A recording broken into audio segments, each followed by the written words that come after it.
13 ta fantastik voqea yaqin 10 yil ichida real hayotimizda sodir bo'ladi. Birinchisi, naqd pul umuman yo'qolib ketadi va hamyonimiz muzeyda Xiva xonlarining qilichlari yonida turadi. Ikkinchisi, telefonimizni yiliga faqat bir marta zaryadga qo'yamiz, chunki tangasimon atom batareykalari ishlatiladi.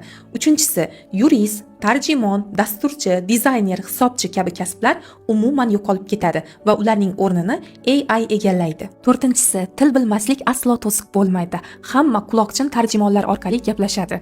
Beshinchisi, odam va nihoyat Marsga uchadi. Oltinchisi, dunyoda birinchi trillioner odam paydo bo'ladi. Yettinchi, mashinalar o'zlari harakatlanadi, ularga haydovchilik guvohnomasi kerak bo'lmaydi. Sakkizinchi, har ikki uyning birida robotlar xizmat qiladi, ular dazmollaydi, yuvadi, pishiradi, supuradi.